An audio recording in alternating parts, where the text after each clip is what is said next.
They called us subsentient, a polite term for property.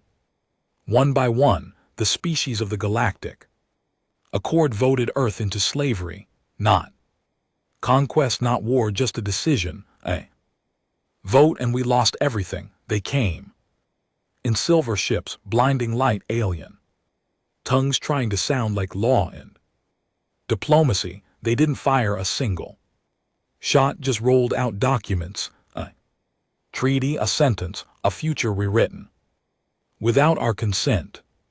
Humanity is to be integrated into the accord as a labor class species. That's how they phrased it: clean, legal, sanitized. The vote passed 782 to 0. Not a single species stood for us, not one. Even the ones who used to trade with us, who smiled in our faces, who called us partners and friends, they all stood down when the council forced the decision, and we went silent. The first generation of earthborn slaves didn't scream, didn't riot, didn't die in fiery resistance. We obeyed. We marched into their factories, their mines, their terraforming stations. We bent our backs and broke our spirits. Or so they thought. I was 11 when they chains wrapped around my father's wrists. I watched them drag him onto a Fenari freighter with 10,000 others. Engineers, mechanics, welders, miners. My mother was deemed genetically inefficient. Her bones were too brittle. She was euthanized within 6 hours of processing, and they threw me into Sector 9 holding camp for indoctrination. For obedience, they trained me to fix their machines, but every time I touched a circuit, I learned something new. Not just about their tech, about their weaknesses, their arrogance, their patterns. They never expected us to adapt. They thought humans were fragile, emotional, prone to collapse under pressure. They didn't realize that we were watching all of us across thousands of systems, every broken man, every beaten woman, every orphan child we remembered. They beat our bodies, but they never broke our memory. I met Cade on a Varnathi fuel rig 3 years into my servitude. He was missing an eye and half his teeth, but he could dismantle a fusion core with bare hands. He told me something that stuck. They're not afraid of our guns, boy. They're afraid we might stop believing we deserve the leash. That was the moment it started. Not rebellion, not yet, but awakening. We started hiding parts, smuggling out knowledge, encrypting messages and repair codes. Whispers spread like wildfire. Project Goliath. Phase 0, Extinction Debt. They didn't notice. They were too busy praising themselves for a peaceful integration of Earth. They put us in their history books under civilized assimilation. Liars. By the time I was 20, I'd built my first virus. It crawled into the Fenari logistics systems and fed them false inventory for months before they noticed. Sabotage was easy when you were invisible, when they didn't even bother to learn your name. By 25, I was running a unit, 3,000 humans spread across 6 systems, technicians, code readers, engineers, every one of us a ghost. The machine. We didn't want a revolution. We wanted retribution. We didn't want treaties. We wanted extinction. The first strike wasn't loud, it was surgical. We vaporized a QuickX data archive, not just the servers, the people too, everyone who had ever voted yes on the Accords. Integration of Earth burned them with their own defense grid. The second strike was on Euclid Prime, the Fenari breeding labs. No survivors, not even the Larry. They called it terrorism, but we called it balance, and that's when Earth stopped hiding every signal. Across the galaxy lit up with the same words. We remember, we rise, we repay. The extinction debt had come due. They called us infected. After Oxyl Prime went dark, after our encoded message cracked every comnet. Their perfect organized galaxy, they didn't call us rebels or soldiers or even terrorists. Number infected like we were a virus, like humanity had morphed into a disease too dangerous to contain. They weren't wrong because once we stopped begging for freedom and started engineering extinction, we became something else entirely. No more protests, no more diplomacy, only calculation, strategy, fire. The Galactic Accord scrambled, meetings, panic, armadas on standby, planets went into lockdown, security checks, drone surveillance, biotagging of all human slaves, DNA tracking implemented. Overnight, too late, they didn't realize.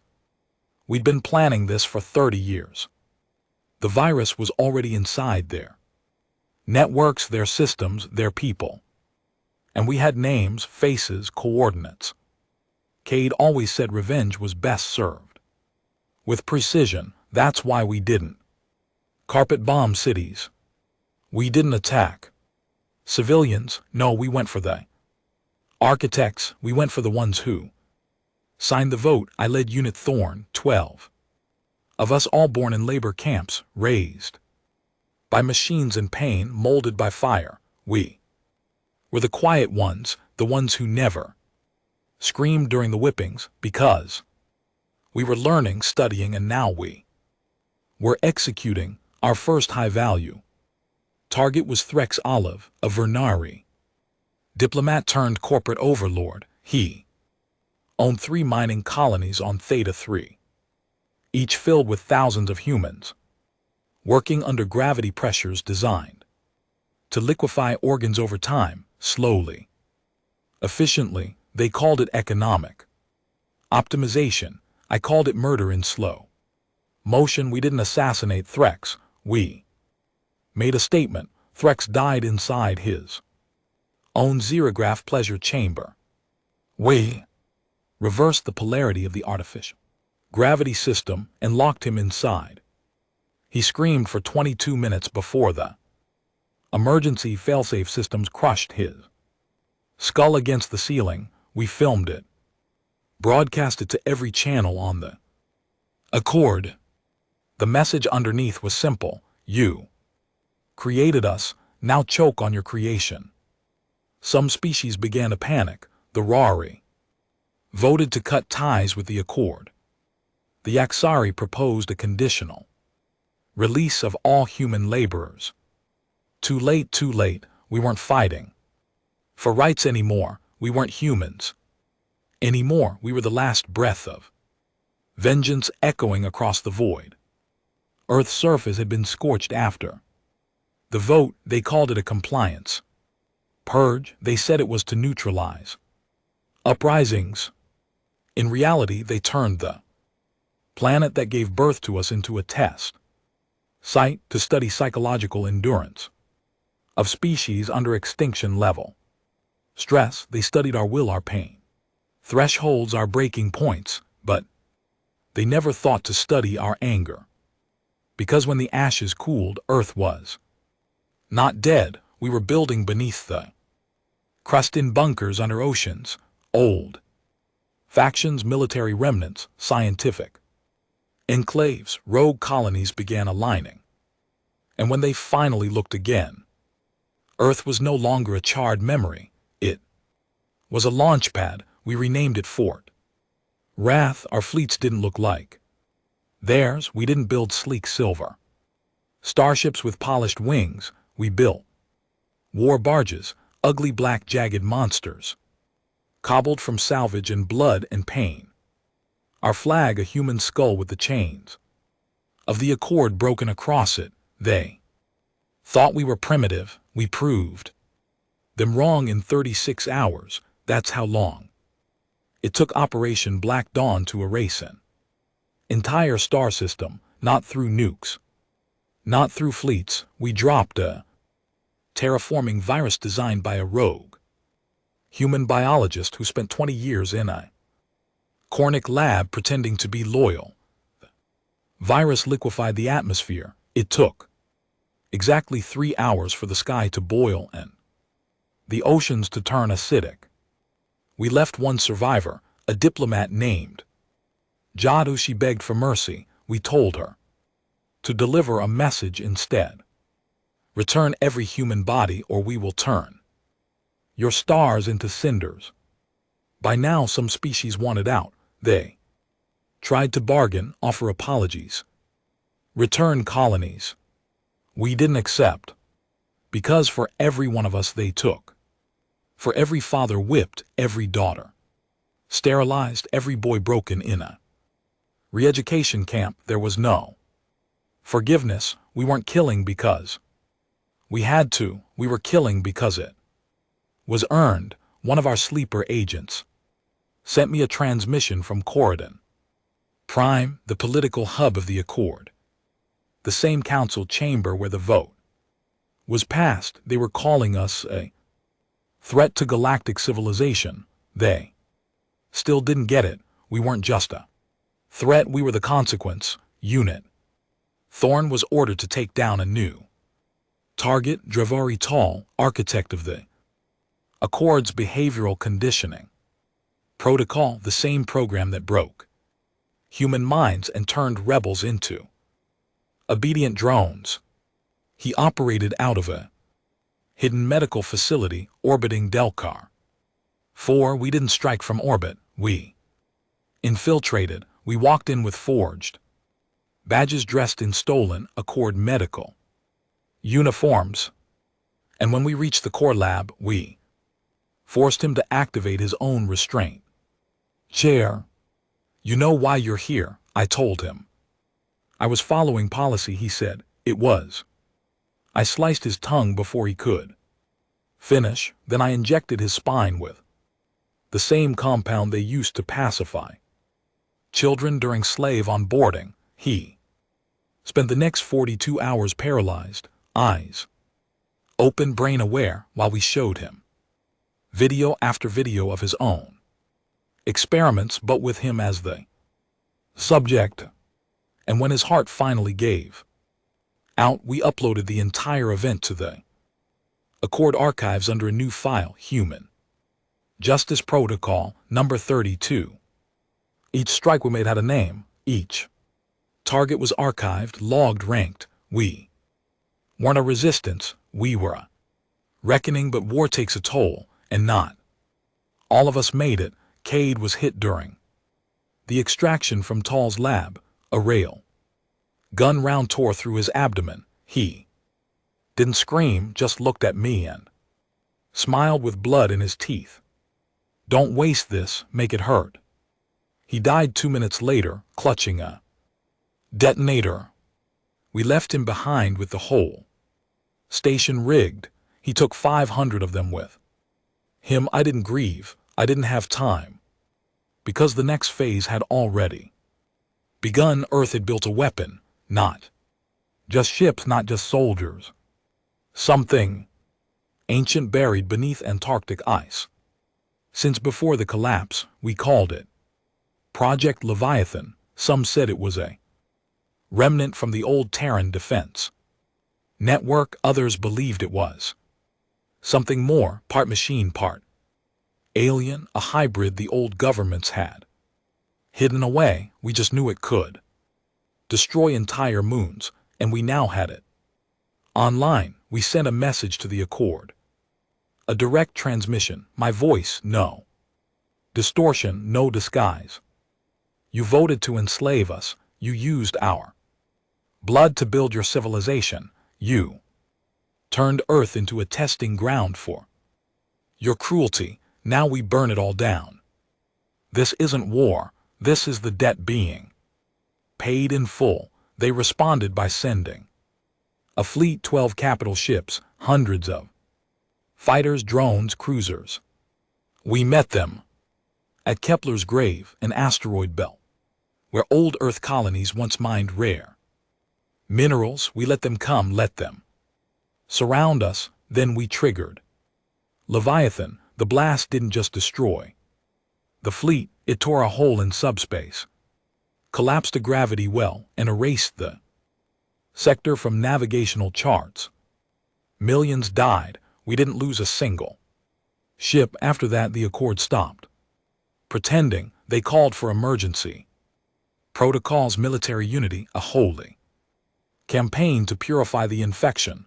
But it didn't matter, because by now every system had a human cell, every colony had sleepers, every Accord system had rot in its heart. We weren't hiding anymore, we were everywhere, and we would not stop. Not until the last species who signed that vote looked into the fire and understood humanity was not a race of victims.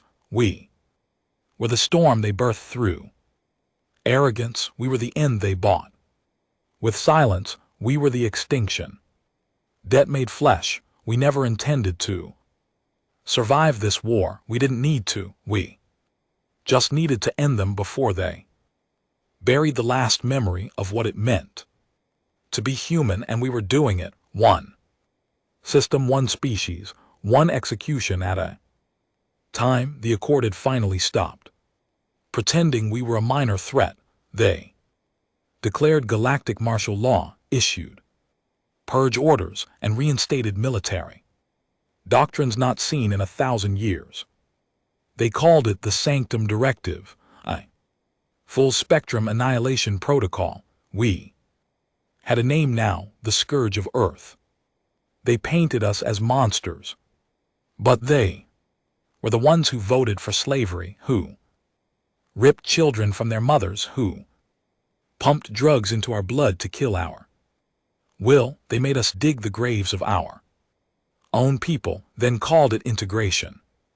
So we embraced the name. We became monsters, because monsters don't beg, they don't negotiate, they devour. After the Leviathan weapon erased Kepler's grave, we started hearing whispers from deep space, black channels, places only mercenaries and smugglers communicated.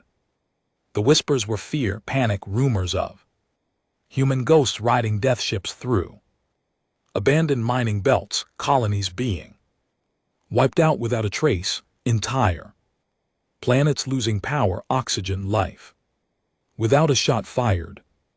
That was us. We'd activated the silence protocol, a fleet of unmanned drones programmed with one mission: cut the throat of infrastructure, choke oxygen, drain heat, lock escape. We didn't always kill with bullets anymore.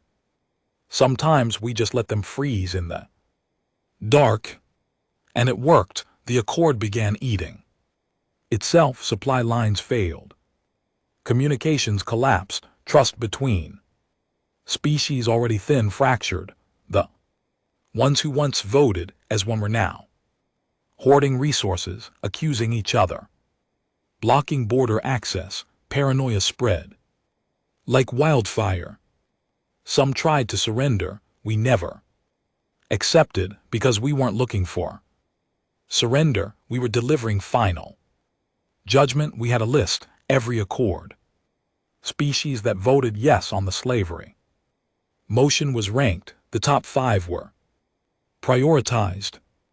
We called them the originals, the architects of our chains, and now we were coming for their homes.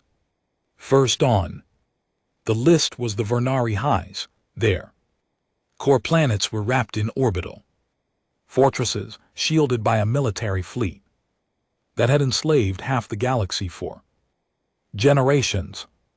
No one had ever breached their defense ring, not even during the Great Expansion War. We didn't breach it. We bypassed it. 2 of our units, Ashpire and Nightmaw, infiltrated the Vernari water system months in advance using tech stolen from a forgotten Terran Balab. They inserted gene-triggered nano Viruses designed to lie dormant until activated by a specific frequency. That frequency was broadcast through their planetary symphony network during their day of ascension. 5 billion Vernari choked to death as their own water turned into acid. Their lungs we didn't celebrate, we sent them a final message. Water for the tears of every child you turned into a minor. This is balance. They never replied because they were all dead. Word spread faster than light. Accord issued a new classification for humans, extinction-level species. They finally told the truth because we'd stopped being a race. We were an event, a singularity, and we still weren't finished. Next was the Kori Dominion, masters of psychological warfare. They used to break human soldiers by making them relive their worst memories in dream loops. Some men were stuck for years, decades, reliving death, betrayal, torture, a weaponized prison of the mind. We sent them our own dream. We hacked their simulation grid, injected a memory file encoded in human pain. It wasn't a virus, it was reality. Footage, screams, memories, a data package made from every atrocity committed against us, every broken mind, every suicide. They thought they could manipulate the mind. We buried them in truth. The grid overloaded, their entire planetary AI fried from the inside. 8 million Ka fell into permanent comas. We called it poetic silence. Then we moved on. The galaxy was dying by inches now, not just from us, from collapse, trade routes gone, borders vanished, famine, disease, old rivalries resurfacing. The accord was unraveling, and Earth stood untouched, not out of fear, out of respect, out of terror, because every species knew we weren't trying to win a war. We were settling in account. I stood on the bridge of the Obsidian M, our primary command vessel, watching the black void of space swirl with the distant glow of burning colonies. Behind me, the crew worked in silence, men and women who'd grown up in camps, who'd watched their loved ones dissected, vaporized, or vanished without trace. No uniforms, no ranks, just shared rage. They followed me not because I gave orders, but because I never asked for forgiveness. I turned to wreck our systems. Commander born underground in a bioslave pod, raised by code and pain. Status, next target prepped, he said. Zaldin Core Worlds, vote sponsors. Propaganda lords. Transmission, I asked. He nodded and tapped the console. A moment later, a dozen holograms flickered into view. The faces of Zaldin ministers, half of them still in denial, trying to hide behind procedures and diplomacy. I stepped forward. You helped enslave a world. You built your cities on our bones. We are not coming to liberate your people. We are coming to end your legacy. They begged, offered negotiations, even reparations. I cut the transmission. Rex spoke quietly. Still want to finish this? I looked at him, at the scars across his jaw, the mechanical eyes they forced into him after blinding him in an experiment. Yes, I said, because mercy was for the old world, and Earth was not part of the old world anymore. We were the last truth in a galaxy built on lies. And this truth had a name: extinction. We launched the attack that night. The Zaldin fleet was massive, more than we'd ever faced before. But they still fought. Like the galaxy made sense, like war followed rules. We didn't. We jumped behind their formations, used gravitational singularities as weapons, crashed asteroids into their fleet formations. Then we unleashed Void Hounds, our controlled hunter ships designed to lock onto command vessels and shred them.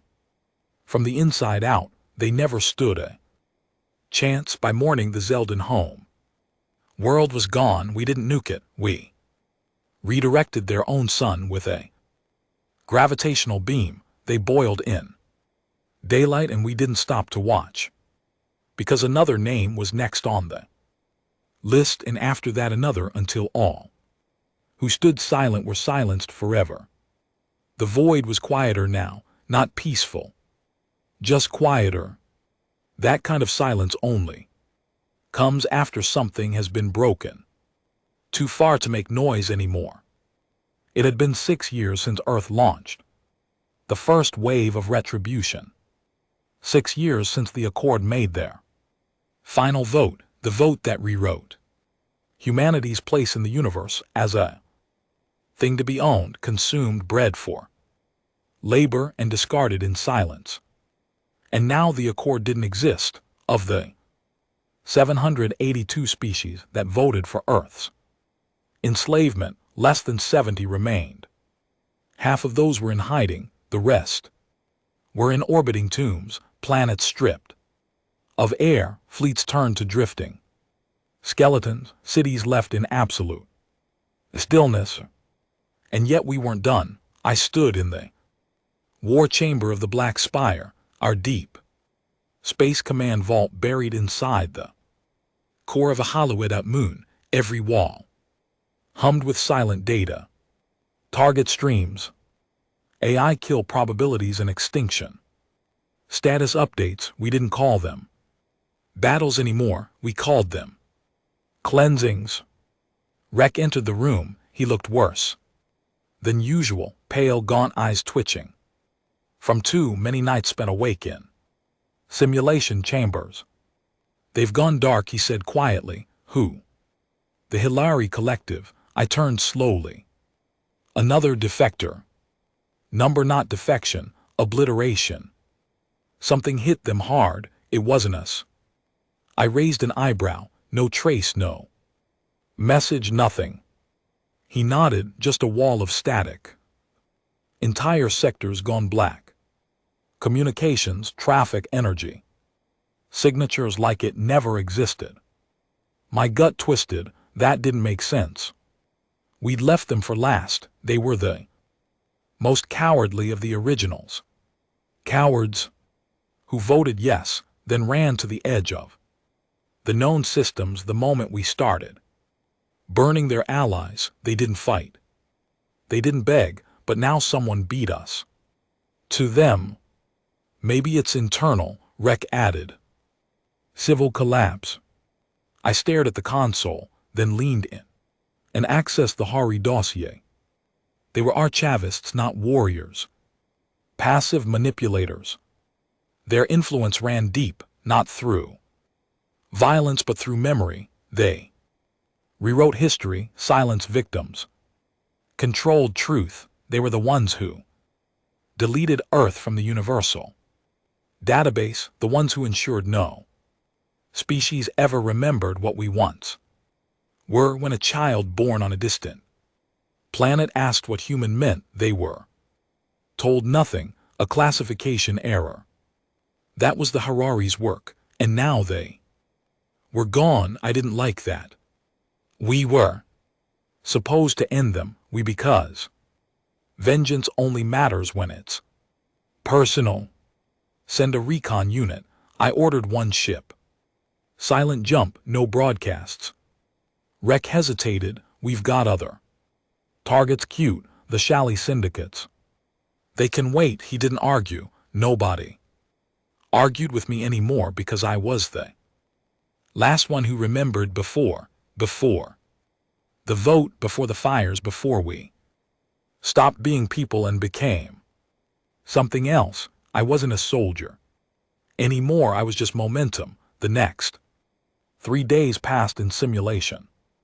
Briefings, code updates, genetic warfare tests. We had labs working on memory, eraser toxins, now compounds designed to wipe the cultural identity of species. Before we killed them, some said it was excessive. I disagreed. They didn't just try to kill our bodies. They tried to erase our existence. We were just making sure they never got another chance. When the recon unit returned, they didn't speak for 45 minutes, just uploaded footage we watched in silence. The hairy world was gone, not bombed, not vaporized, just missing. The planet was there, but the cities were dust. Every building melted, every satellite shattered. No signs of battle. No energy weapons, no radiation, just carbon and thousands of skulls stacked in spirals across the dead plains. Symbols written in something close to ancient Terran script, crude, primitive, but human. We took back the truth. That was all it said, nothing else. Rex stared at me across the table. One of ours. I wanted to say no, but I couldn't. There were hundreds of human factions now. Cells that splintered off from our command, radicals, fanatics. Some no longer answered to Earth at all. They didn't want to punish the Accord. They wanted to replace it, possibly, I muttered, or something worse. Because that's what this war was doing.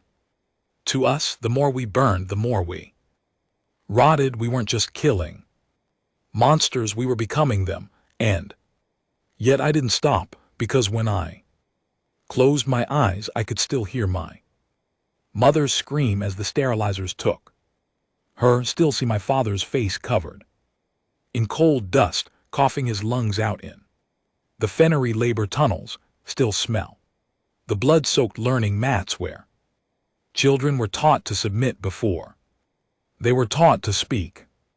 I remembered. And memory is the only fuel vengeance needs. That night I stood alone on the observation deck of the Black Spire, watching a storm roll across the gas giant below.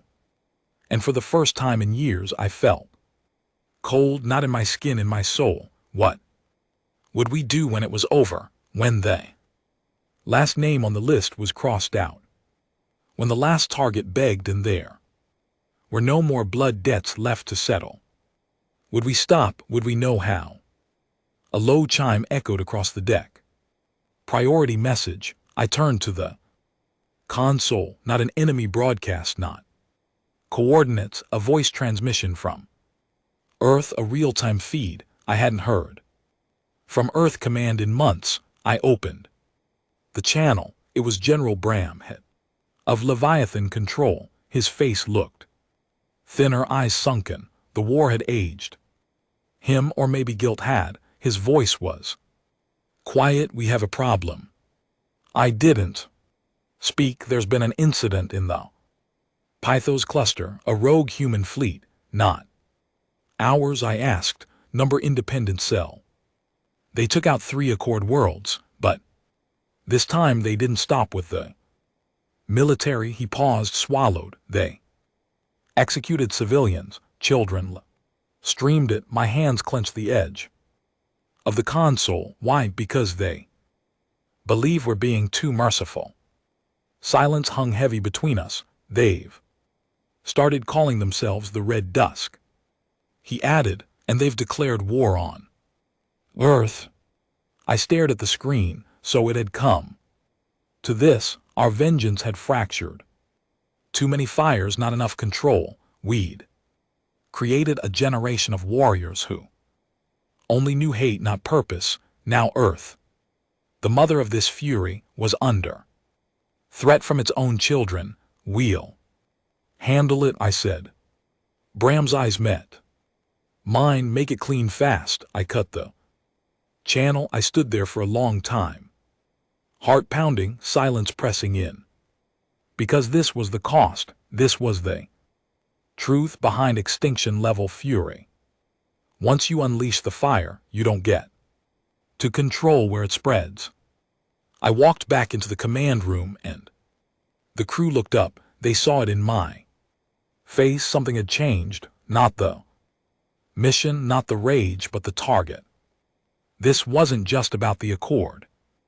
Anymore, it was about saving what was left of us before we turned on each other completely, because vengeance is a weapon with no safety switch, and now we had to point it inward. We always thought the last war would be against them, the ones who voted, the ones who watched us suffer and called it justice.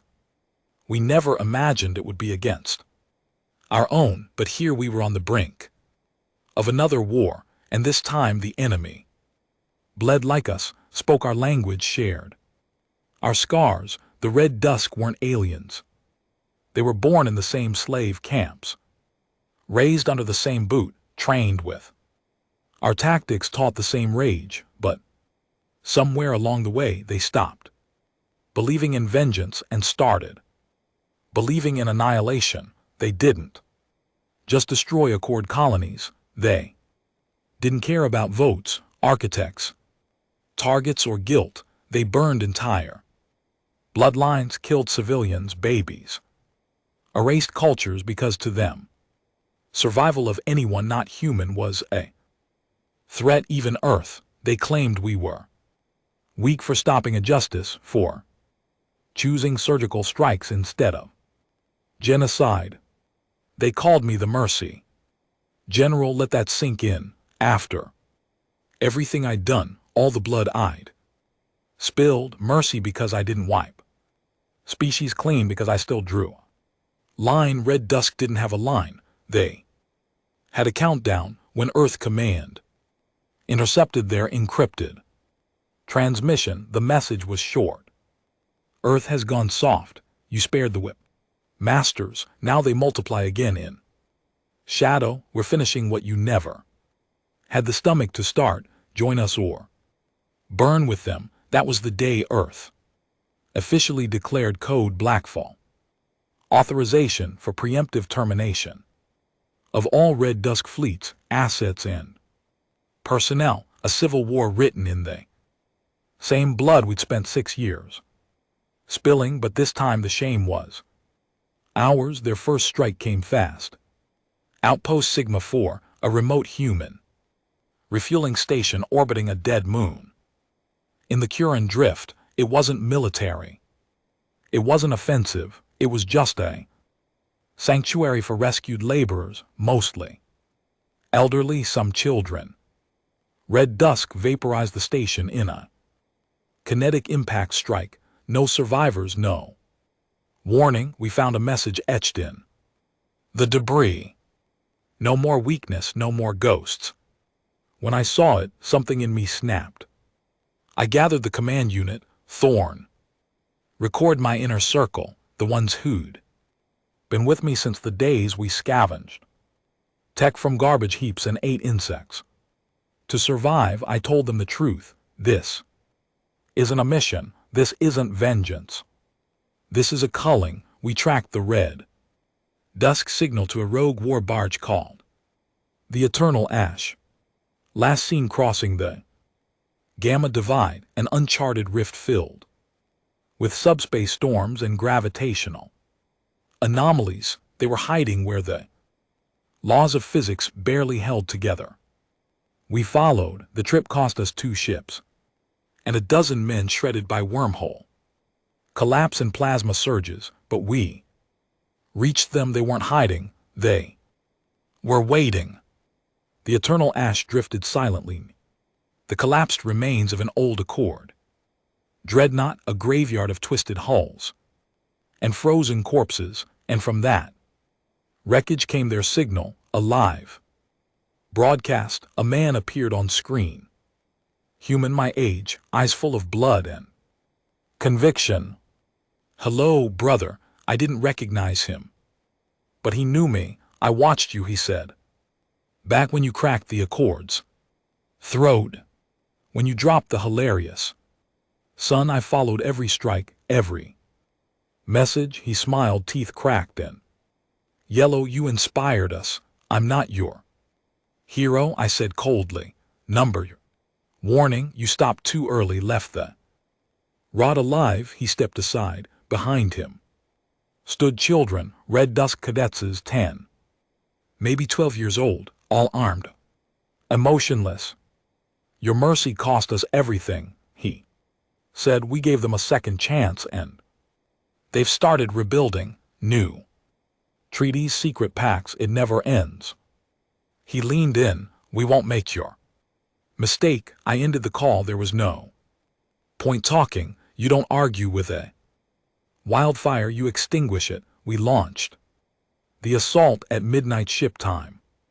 Obsidian MA led the charge, flanked by 2 Hammerhead cruisers and 5 drone pods running interference patterns. Our objective: disable the Eternal Ash, breach the core, capture leadership. Alive Earth wanted proof that the Red Dusk were operating beyond command protocol, proof to justify extermination. I didn't care about proof. I wanted to bury them with their message, but war doesn't follow clean paths. They were ready. The Eternal Ash didn't open fire. Immediately it split. A false hull collapsed, revealing a second ship. Crimson Wake, twin design, bristling with experimental rail turrets and stolen AI defenses. They had Earth tech. They had our own blueprints. How easy we taught them. They were us, just twisted by fury we couldn't leash. The first volley hit hard. 2 of our cruisers lost engines in the first 10 minutes. A drone pod spun out into the divide and was swallowed by gravity. Sheer, I rerouted power to the M's. Forward batteries. Bring us close, I ordered. Wreck hesitated. That puts us inside their kill box. Exactly. The maw wasn't built for defense. It was built to close distance and rip open holes with point-blank plasma lances, and that's what we did. We punched through. Their outer deck boarded fast, left the hull burning behind us. Inside it was hell. Red Dusk soldiers didn't fight like Accord troops. They didn't retreat. They didn't panic. They sang as they fought. As they died, they sang an old Terran tongue, something between a hymn and a war cry. Fire cleanses fire. Freeze, ash to ash on broken knees. We lost 12 men before we reached the core chamber. When I kicked in the final door, I found him, their leader, the man from the broadcast. He wasn't armed. He stood there, hands behind his back, surrounded by children with rifles. You came, he said. I stepped forward, weapon raised. You used Earth's pain to justify murder. He nodded. And you used Earth's chains to justify letting murderers live. I killed them all, not fast enough. He tossed a data pad at my feet. Footage played. Accord remnants. Still active, still trading in flesh. Hiding, regrouping behind the scenes. Your mercy gave them time. I felt something twist in my gut. Not doubt. Recognition. He wasn't entirely wrong. We'd spared a few, hesitated in the name of decency, tried to rebuild something. And maybe we'd let some snakes slither away, but this slaughter of children, civilians, sanctuaries, this wasn't justice. This was decay.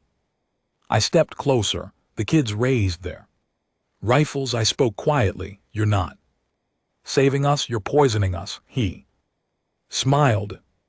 Number, I'm saving what's left of us. Then he pressed the detonator.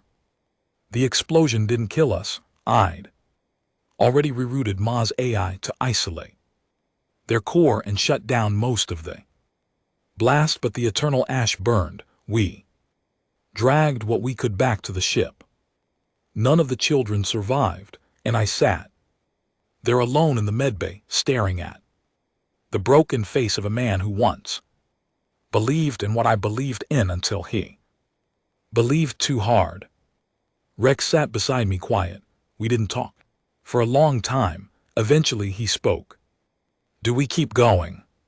The question hung in the air, because Now it wasn't just about enemies out there, it was about us, our people, our future, the line between justified wrath and madness.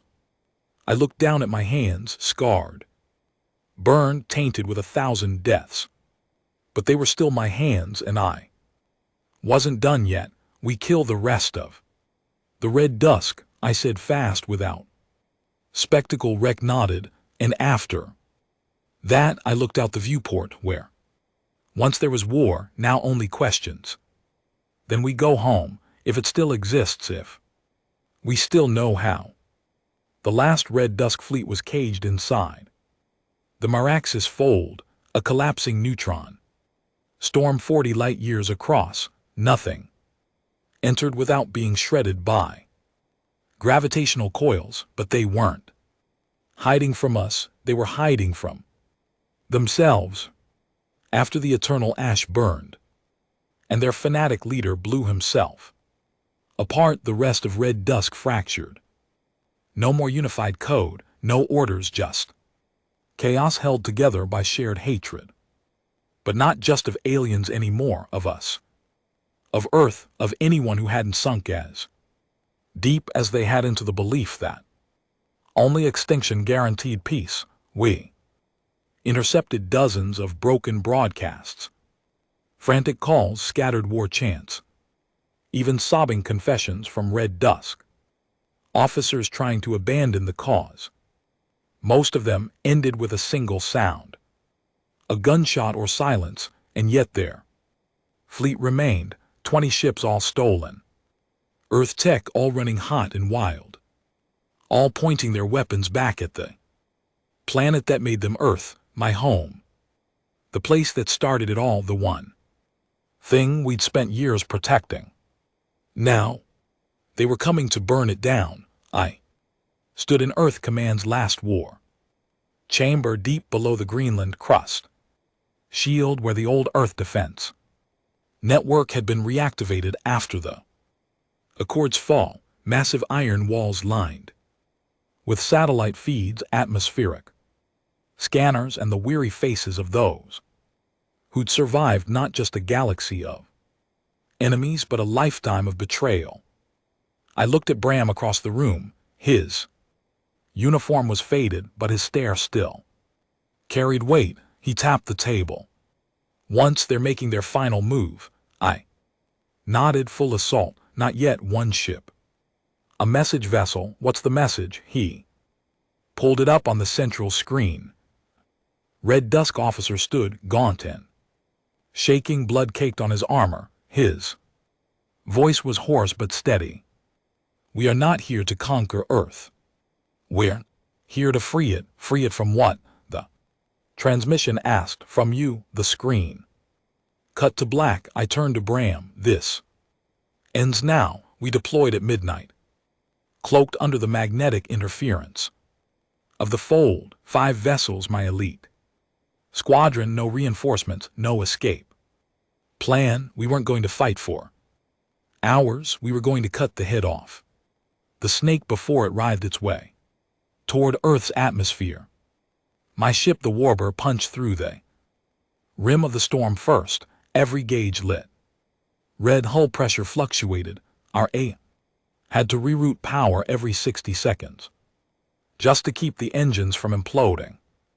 And still they waited. The red dusk fleet hadn't moved. They just hovered in the eye of chaos like ghosts begging to be exorcised. We got close, too close. Their leadership, the Griever, powered up, but instead of launching weapons, they opened a direct channel, and this time a child answered. 12 years old maybe, eyes cold, voice calm. Earth doesn't deserve to rise. Earth watched for too long. Earth forgave, and in that mercy the rot returned. He was reciting, not speaking. I could tell he was repeating the mantra of a man already dead, the old red dusk leader. They turned his final recordings into scripture. And now the child said, we offer you a gift. The screen cut again. All 20 red dusk ships began heating up, not weapons reactors. They were going to detonate themselves inside the fold. Trigger a cascade reaction, a neutron wave capable of pushing straight through subspace and into Earth's orbit. It would burn our atmosphere off in minutes. No survivors, no species, no memory, just silence. I looked at Rek. Across the bridge, they're sacrificing themselves to erase Earth, he said. Nothing, because there was nothing to say. We had 2 minutes to act. No missiles could intercept in time. No EMP could reach them through the folds. Distortion field. We had only one option. Board, we launched jump anchors directly onto the Griever. Only 5 of us made it aboard. The halls were dark. Metal hissed underfoot. Blood smeared across walls like ink in xerograph. No guards. No opposition. They wanted us to come. Wanted us to see. And what we saw nearly broke me. The ship's core had been transformed into a temple. Not religious, ritualistic. Children knelt around a fusion engine, humming like a heart ready to explode. Each had a number carved into their cheek. Each held a detonator, and at the center, in a suspended chamber, float the source of it all, a cloned brain. Old, decaying, but still alive.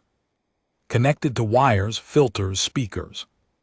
It was him, the original Red Dusk leader. He hadn't died on the Eternal Ash. He'd uploaded part of his consciousness into this final weapon.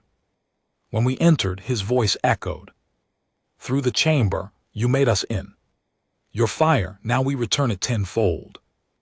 I raised my weapon, ready to fire into the core, but Rek grabbed my arm. He pointed. The detonators, they weren't real. They were triggers, psychological. Each child had been programmed, conditioned. The second they sensed fear or hesitation from us, their neural implants would spike and activate the real detonation.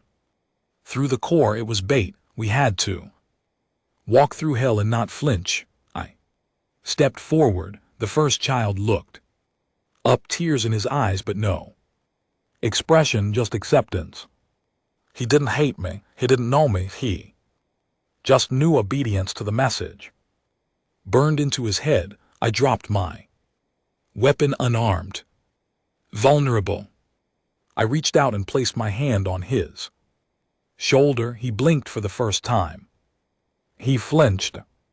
Rek moved behind me, disrupting the neural pattern with a frequency blaster tuned to Earth biosignatures. Each child twitched once, then slumped.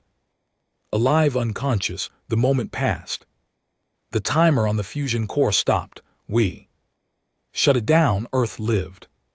We returned 2 days later. The last of Red Dusk had been erased from the stars, not by fire, but by truth. The recordings we recovered, proof of child indoctrination, brain cloning, cult-like grooming, were transmitted to every human settlement. The movement lost its soul, and Earth, we stood in silence for a long time. No parades, no celebration. Just a shared ache for what we'd done, for what we'd allowed to fester. The galaxy was silent now. The Accord was dead. The Red Dusk was ash. We had won. But at what cost? The line between justice and madness blurred so many times. I wasn't sure we'd ever find it again. In the quiet that followed, Bram approached me, his face worn, hands trembling. He offered me something. Coin, old scarred Earth currency, long extinct. On one side, the Earth emblem. On the other, scorched fire. The first war, he said softly, back when nations still existed, they minted these for soldiers, one side for home, the other for what we became to protect it. I took it, held it. He didn't say anything else. He didn't have to. We buried the coin in the soil of what used to be New Chicago, and beside it we buried every weapon we didn't need. Anymore we didn't forget, but we chose not to carry the fire forward because vengeance can only live so long before it becomes hunger. And Earth had starved enough. Peace isn't quiet, not real peace. Real peace comes with whispers, with the creaking weight of everything you burned still echoing in the dark. It doesn't come with parades or clean hands. It comes with faces, the ones you remember, the ones you can't forget. I stood over the ruins of old Frankfurt, once a supply node for the Accord's eastern expansion routes, now little more than charred metal twisted into craters. What little wind moved through the broken spires carried ash and salt. We had fire teams there cleaning up debris, neutralizing leftover radiation, cataloging bones from both sides. Red dusk Accord, civilians no enemies anymore, just remains. Rec knelt next to an exosuit half buried in dust. You know what I hate about aftermath, he said without looking up. I didn't answer. It feels more permanent than the war. He stood holding a fractured helmet in his gloved hand. One eye socket was melted in. At least during the fight you're focused, alive, purposeful, but this is just decay. I didn't disagree, but I didn't say much anymore. I'd led 1,000 strikes, orchestrated the collapse of star systems, stood face to face with men who saw genocide as a goal, and now I struggled to give orders to rebuild a food grid, because leadership in war is fire and instinct. Leadership in peace is uncertainty. We had councils now, attempts at something like government again. Earth was split into quadrants, each assigned to reconstruction corps. Most settlements were starting to stabilize. Greenhouses reopened, children reappeared in classrooms, but the fear never left because no one really believed the silence would last. And they were right. The first sign came from the Oort wall, our long-range detection array sitting just beyond Neptune's wreckage. It hadn't pinged anything in over 2 years. Then one night it screamed. Unidentified object, not an asteroid, not human, and not Accord. It came through an old collapsed wormgate, one we thought had been rendered inoperable after our orbital burn of the Solari drift. It drifted, not moving with propulsion, just watching. Every scan we sent returned nothing but static, no energy, no heat, no identifiable composition.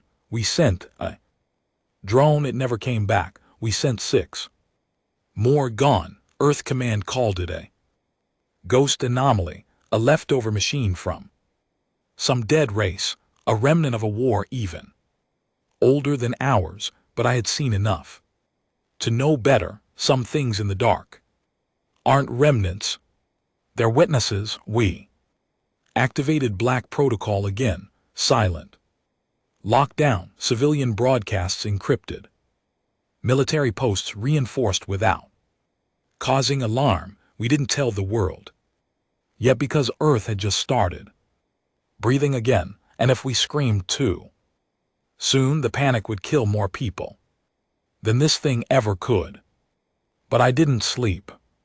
Instead, I returned to the one person I never thought I'd visit again, Dr. Talon Merrick, a name that during the height of our war would have been enough to justify an airstrike.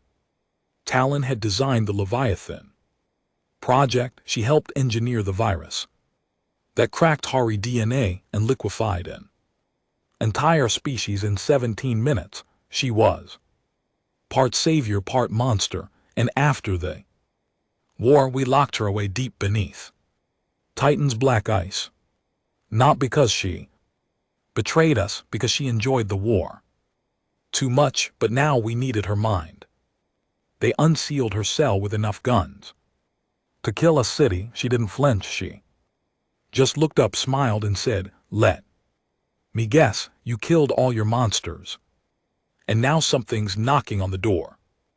That doesn't bleed." I didn't answer because she was right. She walked slowly to the table, chained, pale, bones like twigs beneath her skin. "You think it's a weapon?" "Number, I think it's worse." She nodded. "Once. Then you need to stop acting like a general and start acting like a survivor. Because if that thing came through sealed worm gate, then it didn't get lost. It was sent." She smiled again. "Exactly. We took her to the command bunker under the old Everest core. It was the only facility with quantum isolation deep enough to study the anomaly without alerting it." Talon studied the footage, scans debris from lost drones. Her hands trembled the whole time, not from fear, from excitement. "It's not a probe," she whispered. "It's a test, testing what, not what, who." The scan data, what little we had, showed faint traces of gravitation. Signature manipulation, not just propulsion positioning. This thing had matched orbit with the Oort wall. Exactly, even our own AI navigation systems couldn't do that without drift. Talon zoomed in on the image. No lights, no propulsion trail. But now we could see it clearly, a shape. Humanoid, bigger than any Earth soldier. Not metal, not bone, something in between. "It's watching," she said, "to see if we're worth keeping." And just like that, we were no longer hunters. We were prey again. I sent a team covert, fast, untraceable, to intercept the anomaly. With a new approach, no aggression. Contact. Rek led the op, still the only one I trusted with that kind of gamble. They boarded with a cold core shuttle. No heat signature, no weapons drawn. What they found made the war look like a training exercise. The anomaly wasn't a ship, it was a shell, inside wrapped in a web of neural threads and memory. Nodes were hundreds of voices, some human, some not, whispers of every species we'd annihilated, every war, every scream archived, spliced into one entity, an observer. And as Rek reached the central core, he transmitted one final message. "It's not just watching us, it's learning what we are. And it's deciding what comes next."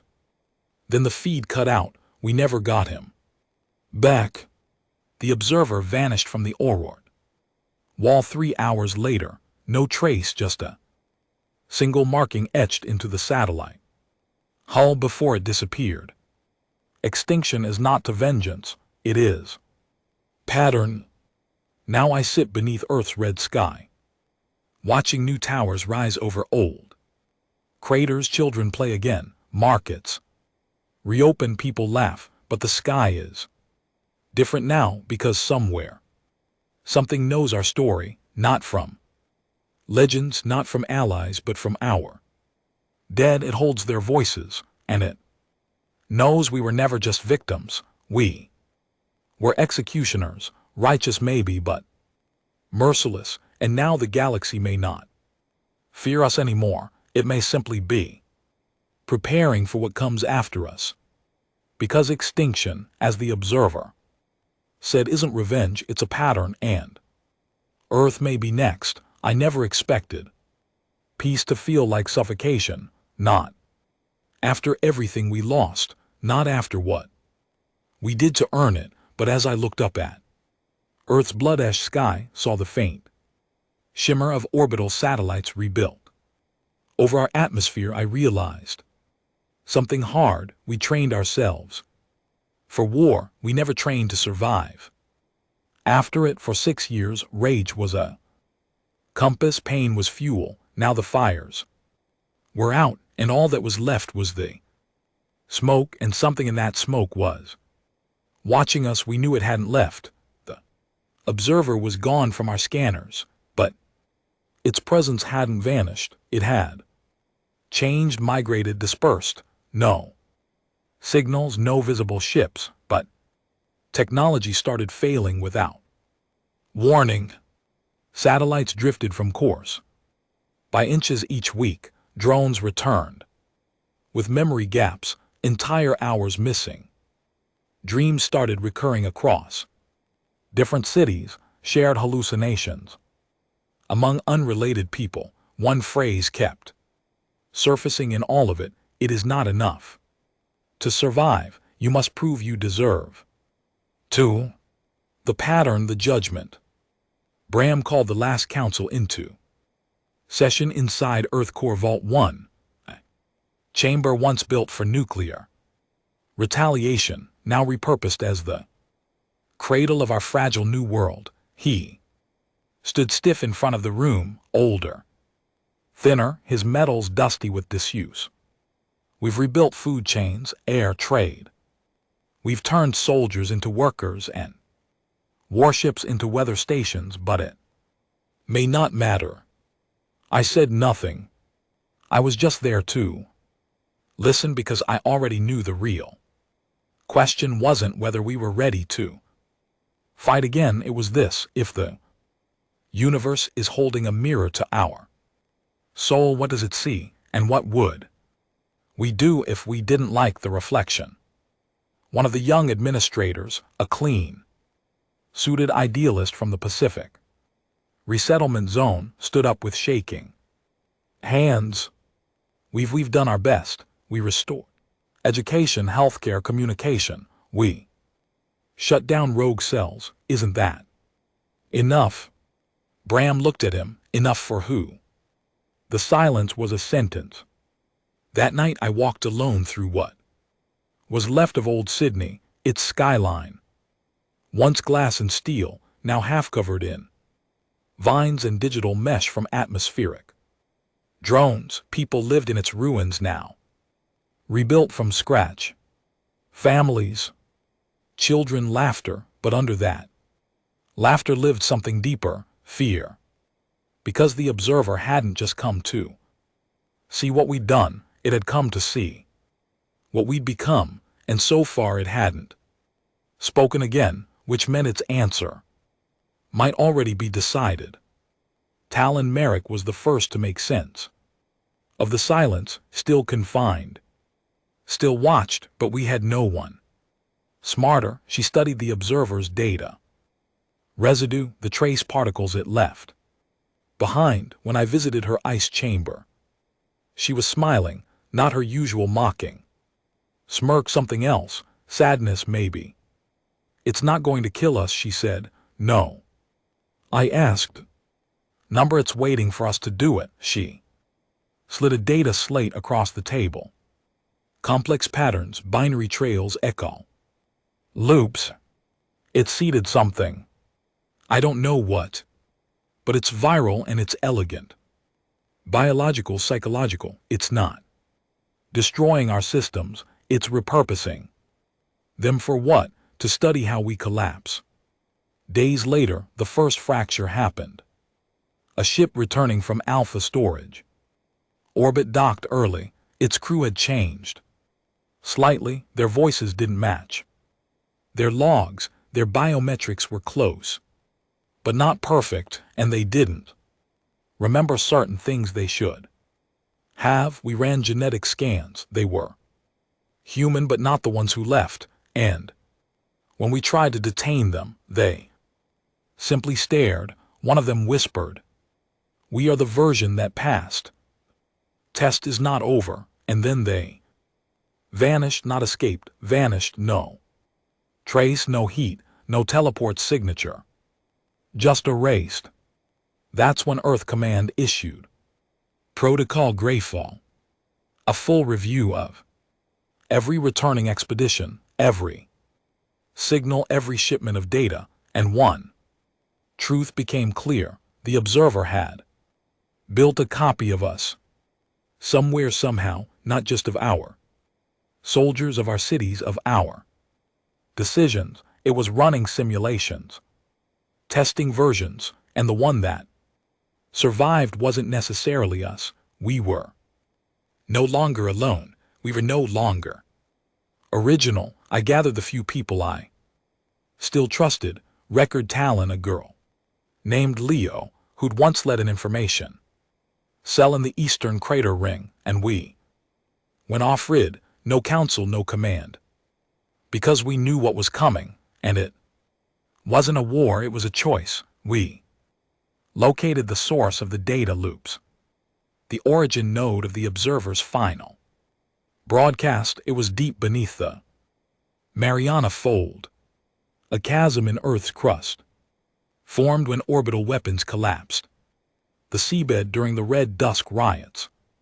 There, inside the deepest dark Earth still held, we found it, not a ship, not a machine, a mirror, smooth black 10 m tall. It didn't pulse, didn't hum, it simply stood waiting. We approached as a unit, unarmed, unmasked.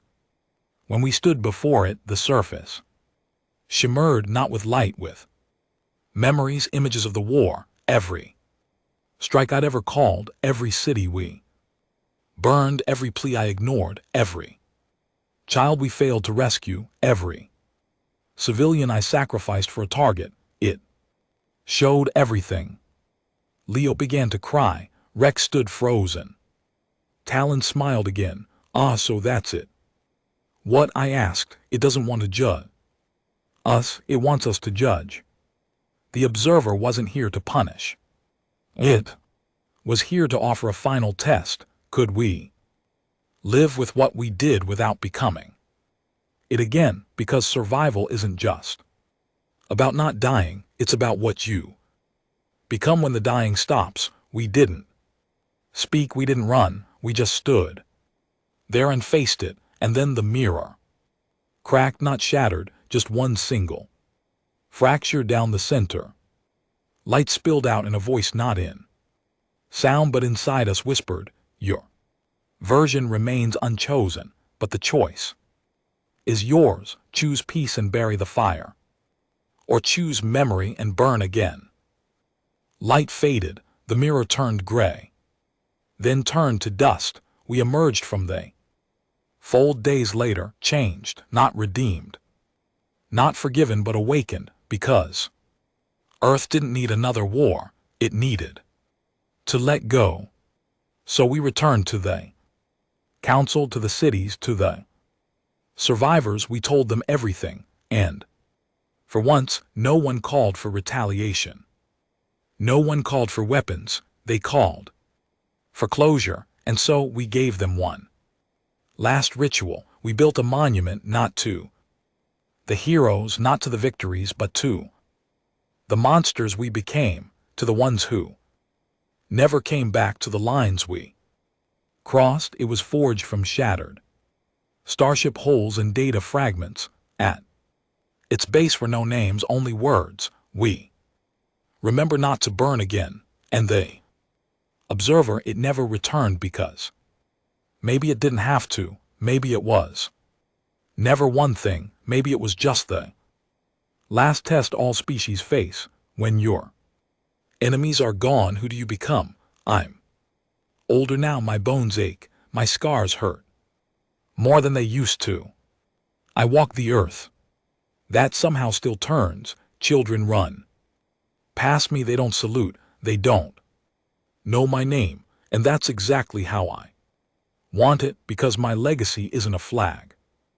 It's a warning. We were betrayed, enslaved, burned, but when we stood from the ashes, we didn't just rebuild a world, we learned how not to become the thing we hated most, and in that maybe we passed, maybe that was enough.